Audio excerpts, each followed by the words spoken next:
Bismillahirrahmanirrahim. Today our topic of discussion is ripple tank. So ripple tank is a device which is used to generate water waves in laboratories, and it is also used to study different waves properties. तो ripple tank एक ऐसा device है जो हम अमूमन school colleges की लेबॉरेटरीज में भी हम इस्तेमाल करते हैं, और इसको डिफरेंट वेव प्रॉपर्टीज़ जो हैं, जैसे कि रिफ्लेक्शन भी एक वेव प्रॉपर्टी है, रिफ्रैक्शन भी एक वेव प्रॉपर्टी है, डाइफ्रैक्शन भी एक वेव प्रॉपर्टी है।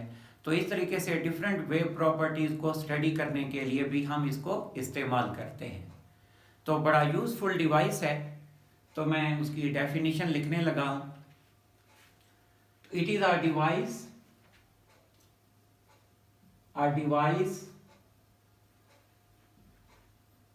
which is used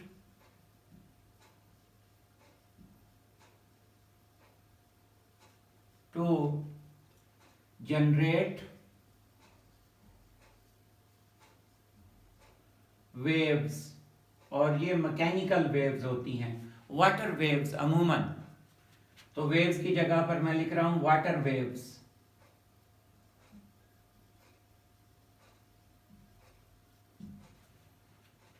and it is also used to study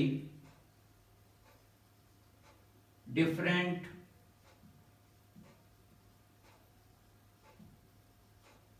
wave properties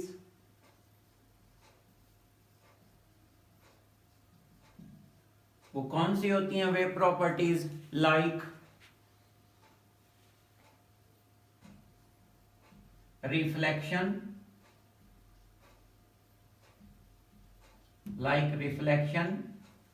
refraction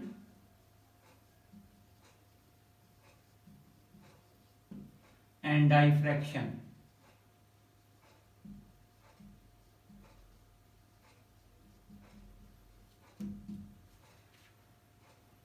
तो बड़ा यूजफुल डिवाइस है। वाटर वेव्स हम जनरेट भी करते हैं इसमें, और उनकी स्टडी भी करते हैं। इसके साथ साथ हम एक और इंस्ट्रूमेंट भी इस्तेमाल करते हैं। वो आपकी बुक का स्कोप नहीं है, उसे हम कहते हैं स्ट्रोबोस्कोप। तो आम तौर पर जब हम वेव्स जनरेट करते हैं तो ये मूविंग या ट्रैवलिंग या प्रोग्रेसिव वेव्स होती हैं। हम उनको स्टडी करने के लिए थोड़ी सी डिफ़िकल्टी महसूस करते हैं, क्योंकि वेव्स वो बड़ी तेज़ी के साथ मूव कर रही होती हैं। तो जो स्ट्रोबोस्कोप है वो यूजुअली वेव्स को फ्रीज करने के काम आती है, उनको स्टेशनरी कर देती है, ताकि हम उनका एक कंप्रिहेंसिव एनालिसिस कर सकें। तो चूंकि बुक का स्कोप नहीं है आपका स्ट्रोबोस्कोप को स्टडी करना, तो मैं उसको यहाँ से स्किप कर रहा हूँ। तो स्ट्रोबोस्कोप जो है वो भी रिपल टैंक के साथ अमूमन एक कंपल्सरी पार्ट होता है, ताकि वेव्स को स्टडी करने में ये रिपल टैंक उसको प्रोड्यूस करता है और स्ट्रोबोस्कोप उसको फ्रीज करती है। तो इस तरीके से हम वेव्स का एक कंप्लीट एनालिसिस करते हैं। तो रिपल टैंक के बारे में डेफिनेशन आपके सामने आ गई। A device which is used to generate waves, water waves, and it is also used to study different wave properties like reflection of waves, refraction of waves and diffraction of waves। तो इसकी थोड़ी सी construction भी देख लेते हैं कि ये किस चीज़, इसके जो मेजर पार्ट्स हैं इसके वो कौन कौन से हैं। कंस्ट्रक्शन में आ जाते हैं।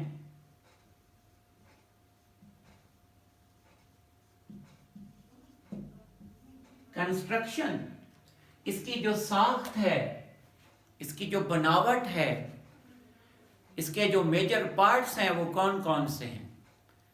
इसका जो सबसे मेजर पार्ट है वो एक रेक्टेंगुलर ट्रे होता है। जैसे अमूमन हम घरों में ट्रे इस्तेमाल करते हैं, तो ये भी बिल्कुल उसी तरह का एक ट्रे होता है जिसमें पानी भरा हुआ होता है, फिल्ड विद वाटर। और उसका इस ट्रे का जो बॉटम होता है, लोअर पार्ट होता है, वो ट्रांसपेरेंट ग्लास से बना हुआ होता है। तो वेव्स जो पानी की ट्रे में पैदा की जाती हैं, तो उनका जो इमेज है वो हम उस ग्लास प्लेट से होता हुआ नीचे एक स्क्रीन रखी जाती है, उसमें हम फिर देख सकते हैं। तो दैट इज वाई इसका जो बॉटम है वो ट्रांसपेरेंट ग्लास से बना हुआ होता है। जी, तो आपकी बुक में भी वो बना हुआ है जी, मैं उसी को फॉलो करके यहाँ पर ये लेक्चर दे रहा हूँ जी। तो इसके जो मेजर पार्ट्स हैं वो, उनमें सबसे बड़ा जो पार्ट है that is number 1, a rectangular tray filled with water,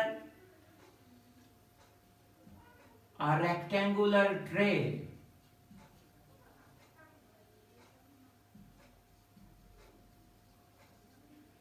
filled with water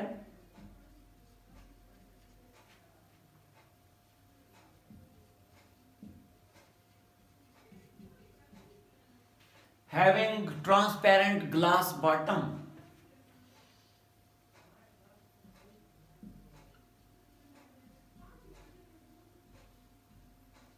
having transparent ji, having transparent glass bottom. Bottom जो है इसका रेक्टेंगुलर ट्रे का जिसमें पानी भरा हुआ है, वो ट्रांसपेरेंट ग्लास से बना हुआ है जी। नंबर 2, अ वाइब्रेटर। ये वाइब्रेटर, जैसे आपने पहले भी वेव्स को प्रोड्यूस करने के लिए, जनरेट करने के लिए आपने एक वर्टिकल पेंसिल डिप की थी पानी के अंदर। तो मैंने जब शुरू में आपको वेव्स के मुतालिक मैं पढ़ा रहा था, तो मैंने यही कहा था कि when you dip a vertical pencil या marker into water and take it out and repeat this process, you will observe some type of circular waves on the surface of water। तो आपको वो वाटर वेव्स जो है वो circular form में दिखाई देती हैं। लेकिन अगर आप इस मार्कर को वर्टिकली नहीं, हॉरिजेंटली डिप करते हैं पानी में और उसे बाहर निकालते हैं, डिप करते हैं, बाहर निकालते हैं, आप रिपीट करते हैं इस प्रोसेस को, तो आपको जो वाटर वेव्स मिलेंगी वो प्लेन वाटर वेव्स होंगी, वो सर्कुलर वाटर वेव्स नहीं होंगी। अगर वर्टिकली डिप करते हैं तो सर्कुलर वाटर वेव्स, और अगर उसे आप हॉरिजेंटली मार्कर को डिप करते हैं पानी में विद द हेल्प ऑफ जी एन इलेक्ट्रिकल मोटर, क्योंकि इलेक्ट्रिकल मोटर जो है वो इसको क्या करती है, ऊपर नीचे वाइब्रेट कराने में हेल्प करती है।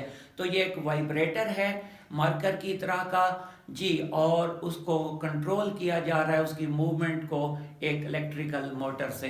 तो आ वाइब्रेटर जी controlled by an electrical motor. तो एक वाइब्रेटर है जो अप एंड डाउन मूव करता है, लेकिन वो जो वाइब्रेटर है मार्कर की तरह है और बिल्कुल इस तरीके से हॉरिजॉन्टली पानी में जा रहा है, वर्टिकली नहीं जा रहा जी। आ वाइब्रेटर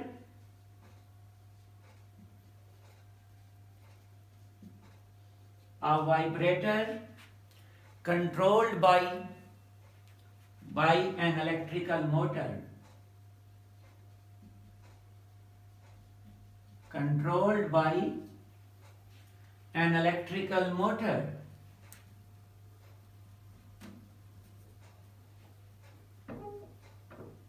जी, आप इसे क्या कर रहे हैं, controlled by an electrical motor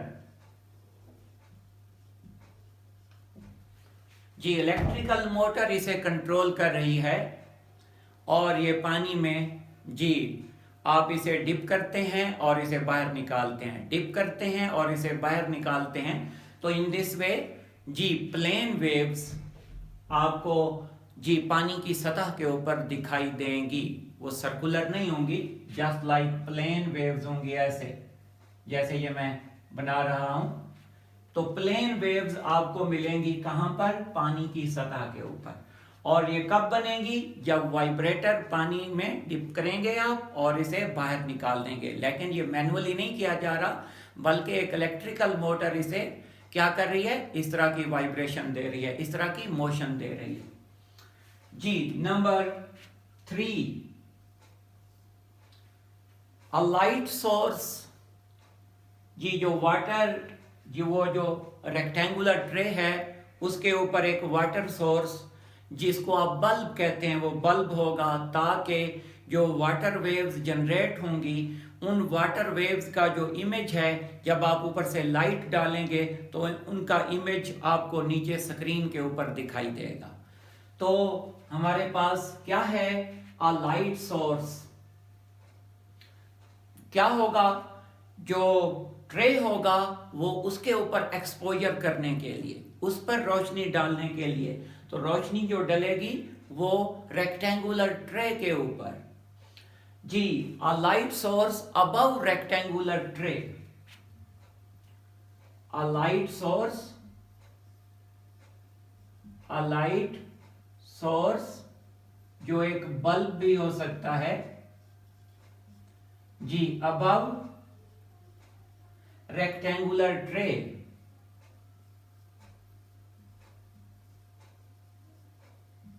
rectangular tray के बिल्कुल ऊपर। और लाइट सोर्स क्या है? लाइट सोर्स की मदद से आप वाटर वेव्स के इमेज को ऑब्जर्व करेंगे। अगर ऊपर से लाइट नहीं डालेंगे तो जो वाटर वेव्स जनरेट होंगी तो उनका इमेज नीचे स्क्रीन पर आपको नहीं मिलेगा। तो इसलिए ऊपर से आपने लाइट डालनी है ताकि उनका रिफ्लेक्शन, उनका इमेज आपको जी स्क्रीन के ऊपर मिल सके। A light source above rectangular tray. और जो फोर्थ पार्ट इसका है वो एक स्क्रीन होती है जो रेक्टेंगुलर ट्रे के बिल्कुल नीचे होती है। ऊपर लाइट सोर्स, दरमियान में आपका रेक्टेंगुलर ट्रे जिसमें फिल्ड विद वाटर, और उसके नीचे एक स्क्रीन होती है। तो जब लाइट ऑन होती है तो वाटर वेव्स जनरेट होती हैं, उनका जो अक्स है, उनका जो इमेज है नीचे आपको स्क्रीन के ऊपर मिलेगा। जी, तो हमारे पास क्या है? जी, अ स्क्रीन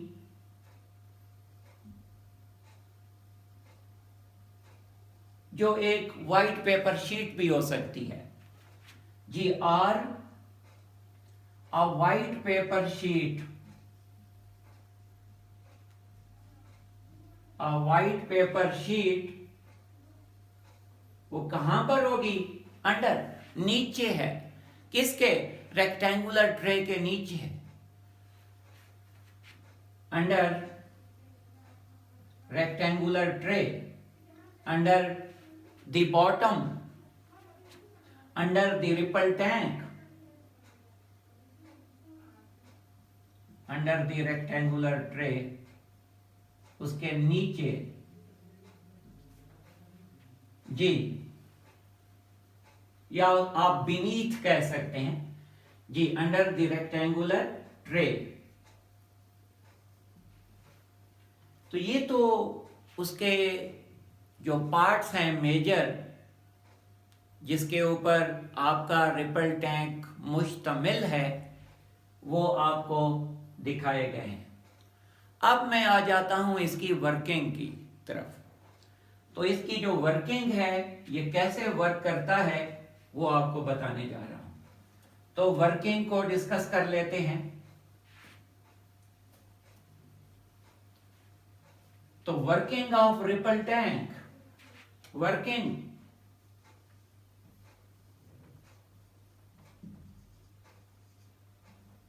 कैसे ये वर्क करता है, उसको भी मैं कोशिश करता हूं कि स्टेप बाय स्टेप आपको जो है ये समझाने की मैं कोशिश करूं, स्टेप बाय स्टेप।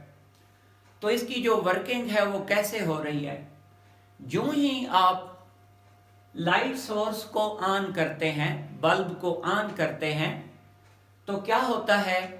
आपका लाइट सोर्स जो ही ऑन होता है और वाइब्रेटर को, मोटर भी ऑन हो जाती है, लाइट सोर्स भी ऑन हो जाता है, तो क्या होगा? वाइब्रेटर सबसे पहले पैदा करेगा क्या? Water waves.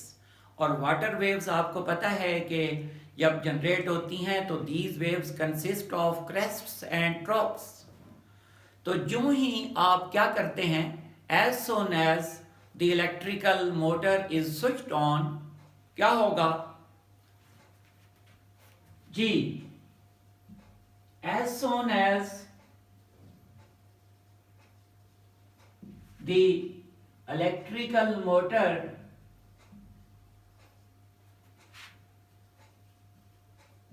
is switched on,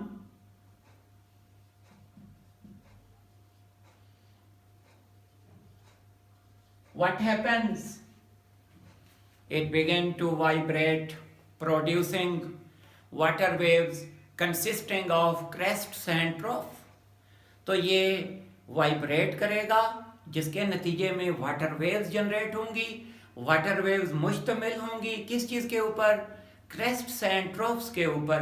बता चुका हूं आपको कि जी क्रेस्ट क्या होता है जी, जो मीन पोजीशन है, मीन पोजीशन से ऊपर वाला हिस्सा क्रेस्ट कहलाता है, और जो उसका लोअर पार्ट होता है, आपको पता है कि वाटर वेव्स अमूमन मुश्तमिल होती हैं क्या जी, तो मीन पोजीशन से अपर पार्ट को क्रेस्ट कहते हैं।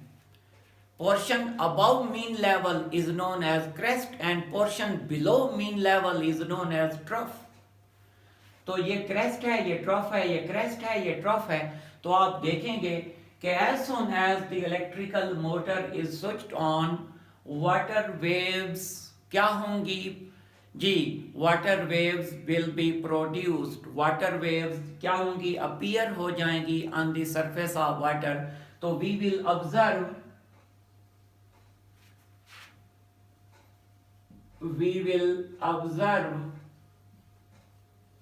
water waves on the surface of the water। Water कौन सा वाटर? जो कि ट्रे के अंदर मौजूद है, रेक्टेंगुलर ट्रे में मौजूद है उसमें। तो यानी कि ये जो वेव्स पैदा हो रही हैं, कहाँ पैदा हो रही हैं? ये उस रेक्टेंगुलर ट्रे के अंदर पैदा हो रही हैं। जितना भी वो ट्रे बड़ा है उसी में वेव्स जनरेट हो जाएंगी, ट्रैवलिंग आउटवर्ड। जहां आप जी वाइब्रेटर जी आपका अप एंड डाउन हो रहा है, तो उससे आगे की तरफ आउटवर्ड आपको वेव्स ट्रैवल करती हुई दिखाई देंगी। तो we will observe water waves consisting of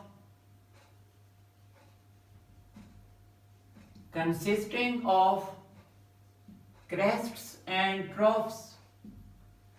crests and troughs बता चुका हूं, क्रेस्ट क्या हैं और ट्रफ्स क्या हैं। Portion above level and portion जी बिलो। इनको अपर को क्रेस्ट कहते हैं, मीन पोजीशन से जो ऊपर है, और जो मीन पोजीशन से नीचे है उसको आप ट्रफ कहते हैं। अब क्या करना है इस स्टेप के बाद? ये तो सबसे पहले ये हो गया, इलेक्ट्रिकल मोटर को आपने ऑन किया, उसने वाइब्रेटर को अप एंड डाउन मूव कराया। वाइब्रेटर के अप एंड डाउन मूव करने से वाटर वेव्स पैदा हुई। वाटर वेव्स मुश्तमिल थी किसके ऊपर जी? क्रेस्ट्स के ऊपर और ट्रफ्स के ऊपर। अब क्या करना है? दूसरा सेकंड पार्ट जो है जी, now we switch on the electric bulb. जो बल्ब इस रेक्टेंगुलर ट्रे के ऊपर मौजूद है उसको आप ऑन कर दें जी। अगर इसको मैं पॉइंट 2 में ले जाऊं तो ये पॉइंट 1 है, और इसकी कंस्ट्रक्शन को मैं पॉइंट वाइज बता रहा। Now we switch on the electric bulb. जो लाइट सोर्स है उसको आप ऑन करें जी। Now we switch on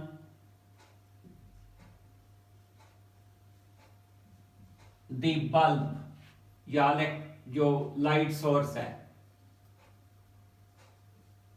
bulb को ऑन करें।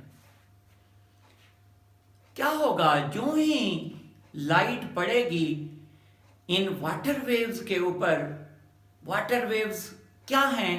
क्रेस्ट्स एंड ट्रफ्स के ऊपर।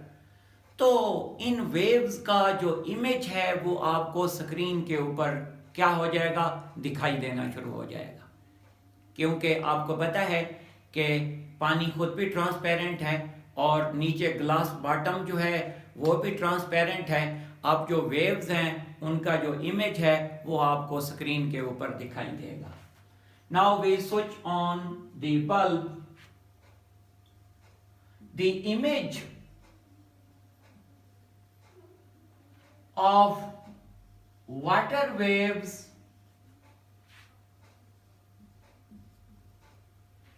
will appear on the screen below the rectangular tray.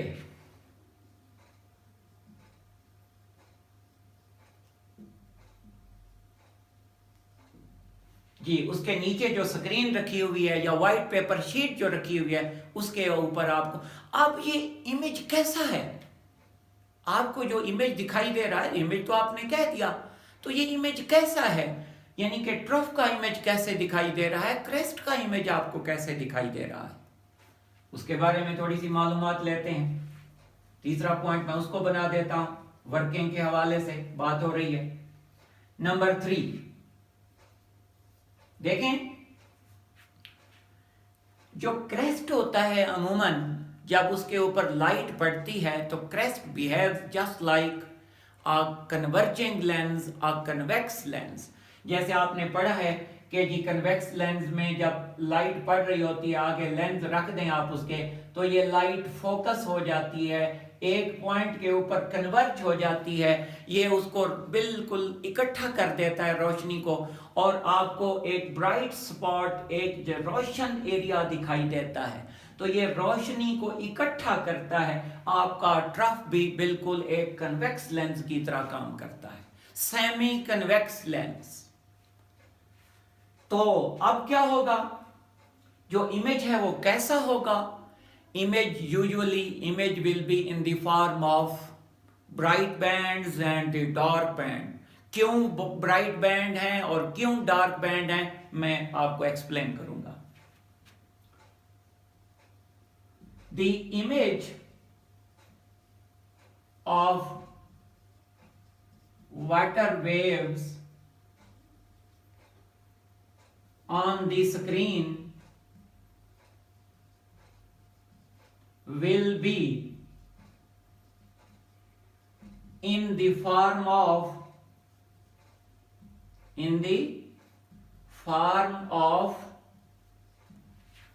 कैसे, डार्क बैंड्स एंड ब्राइट, एक पट्टी बिल्कुल ब्राइट रोशन और एक फिर काली डार्क होगी, फिर रोशन पट्टी, फिर काली पट्टी, फिर रोशन पट्टी, फिर काली पट्टी। तो आपको अल्टरनेट क्या होंगे, डार्क बैंड्स और ब्राइट बैंड्स आपको दिखाई देंगे। मैं बताऊंगा कि ये डार्क बैंड नीचे क्यों बने और ब्राइट बैंड नीचे क्यों बना। The image of water waves on the screen will be in the form of bright या alternate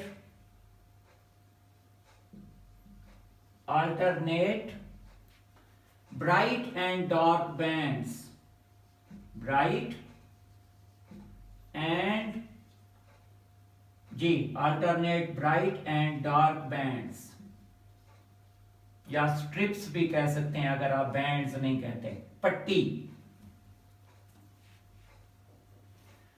जी वाई, अब आपसे कोई पूछ सकता है कि जी why bright bands and dark band appear on the screen, क्यों बने।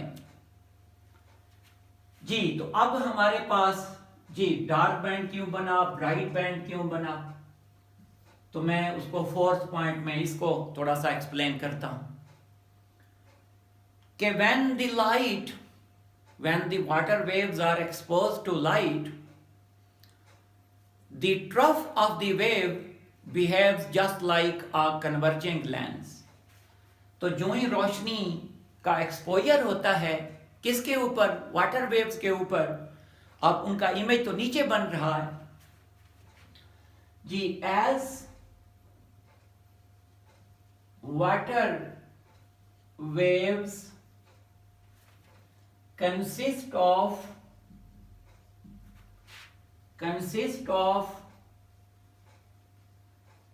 alternate crests and troughs, alternate आप लिख लें क्योंकि तबादला मुतबादिल फिर ऐसा होते जाते हैं, alternate crests and troughs.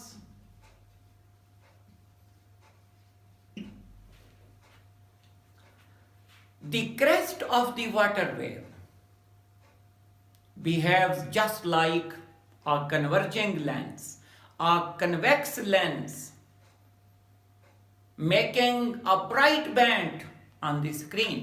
तो ये रोशनी जो इसके ऊपर पड़ी उसको इकट्ठा किया और जो नीचे स्क्रीन है उसके ऊपर आपको क्या मिल गया, एक ब्राइट बैंड मिल गया।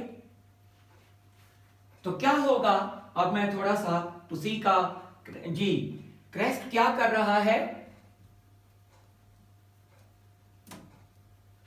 क्रेस्ट ऑफ द वेव, ये उसी पॉइंट में लिख रहा हूं, crest of the wave behaves like a convex or converging lens.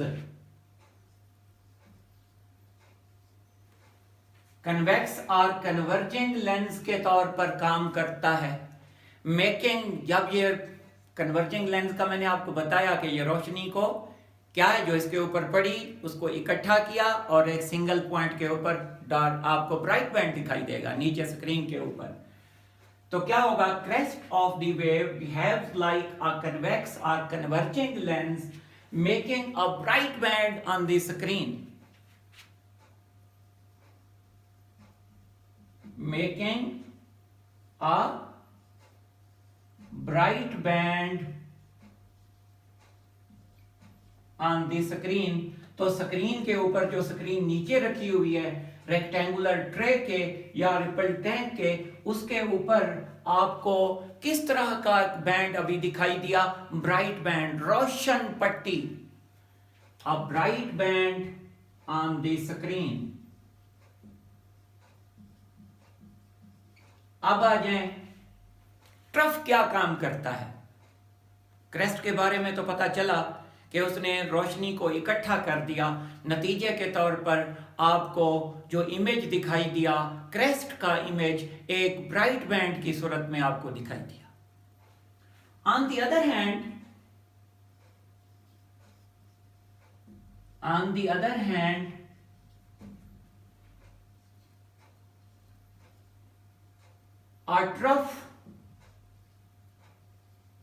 Trough क्या करता है। क्रेस्ट का तो आपने कह दिया कि उसने तो कन्वर्जिंग लेंस, कन्वेक्स लेंस का रोल प्ले किया।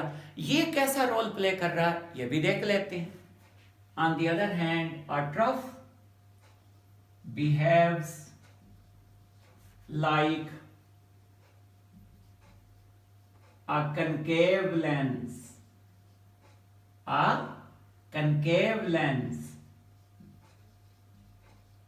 और कनकेव लेंस जो होता है ये डाइवर्जिंग लेंस है। ये रोशनी को क्या करता है, मजीद डाइवर्ज कर देता है और अपने नीचे कोई रोशनी नहीं छोड़ता और आपको एक डार्क बैंड दिखाई देगा नीचे, किसके ऊपर, स्क्रीन के ऊपर। On the other hand, a trough behaves like a concave lens और diverging lens.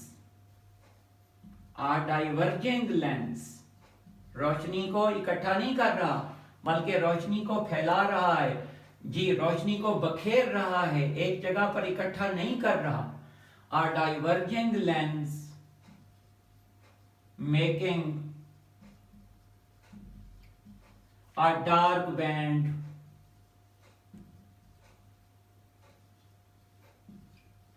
band on the screen।